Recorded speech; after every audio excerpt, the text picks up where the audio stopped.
হঠাৎই জীবনটা বড্ড ঘেঁটে গেল। কাজটাও চলে গেল, রোজগারও বন্ধ। আর কি আশ্চর্য, সাথে সাথে আমার আশেপাশের প্রিয় বন্ধুরাও কোথায় যেন হারিয়ে গেল। হাতে গোনা যে দু একজন খবরাখবর নেয়, সাহস যোগায়, বলে সব ঠিক হয়ে যাবে, তাদের জন্যই বলতে পারি বেঁচে আছি। কিন্তু কে জানি একে বেঁচে থাকা বলে কি না।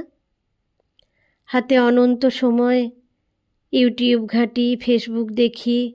সামনেই বাঙালির সবচেয়ে বড় উৎসব দুর্গাপুজো। তাই শাড়ি, ব্লাউজ, লিপস্টিক, মেকআপের জিনিসপত্র, হাজারো প্রোডাক্ট। সবার দাবি তাদেরটাই সেরা। মোবাইলের স্ক্রিন স্ক্রোল করতে থাকি, কিছুই ভালো লাগে না। ভেসে আসে কেদারনাথে ন্যাশনাল হাইওয়েতে ভূমিধসে মৃত্যু ও আহতের খবর। পাঞ্জাব, হিমাচল প্রদেশ, উত্তরাখণ্ড, কাশ্মীর, সিকিম, মেঘ ভাঙা বৃষ্টি, বন্যা, ভূমিধসে নাস্তানাবুদ। শুধু মানুষ নয়, পশু পাখি, কুকুর, বেড়াল, গরু, ছাগল, ভেড়া, মোষ বন্যার জলের তীব্র স্রোতে ভেসে যাচ্ছে। কিছু মানুষ, সেনাবাহিনীর লোকজন, আসলে তারা কেবলমাত্র তারাই মনুষ্য পদবাচ্য, সেই সব অসহায় বেজুবান প্রাণীদের উদ্ধার করছে তাদের সাধ্যমতো। যে পাহাড়ি নদীটা কদিন আগেও কুলুকুলু রবে গান গাইতে গাইতে উচ্ছল হয়ে বয়ে যেত, সেই শীর্ণ নদীটাই কত কিছু গিলে ফেলল। ঘর বাড়ি, হোটেল, রাস্তাঘাট, গাছপালা, মানুষ, পশু পাখি। হঠাৎই দেখলাম তীব্র স্রোতে বয়ে চলা একটি নদীর মাঝে ছোট্ট এক টুকরো জমি। তাতে জল ওঠেনি তখনও, তারই মাঝে শীর্ণকায় একটি মা কুকুর 4টি বাচ্চা দিয়েছে। সবাই জলে কাদায় মাখামাখি, ক্ষুধার্ত।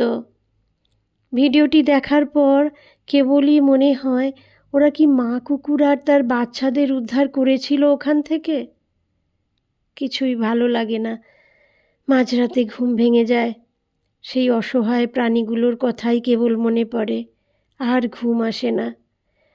রাক্ষসী নদী সব খেয়ে শান্ত হবার পর দেখা যায় একটি মেয়ের দেহ পড়ে আছে তারই গর্ভে, সালোয়ার পরা, কাদায় তার মুখ দেখা যায় না। এই শরীরটাকেই সে কত যত্ন করত, কত রকমের ক্রিম ব্যবহার করত, মেকআপ করত। নিশ্চয়ই পার্লারে যেত। পাহাড়িরা আবার খুব সৌন্দর্যপ্রিয় হয় কি না। আর এখন সে শুয়ে আছে নদীর গর্ভে। যে সমস্ত মানুষগুলো তাদের ঘর বাড়ি, সম্পদ, পশু পাখি সমস্ত হারিয়ে আজ নিঃস্ব, নতুন করে বাঁচার জন্যে চেষ্টা করছে, তাদের দেখে, তাদের দুঃখ কষ্ট দেখে আমার নিজের দুঃখ, আমার নিজের যন্ত্রণা কোথায় যেন উধাও হয়ে যায়। আমি তো ওদের থেকে শতগুণে ভালো আছি, তাহলে আমার কেন দুঃখ হবে, আমার কেন কষ্ট হবে? আমি ওদের থেকে অনেক ভালো আছি, তাই না?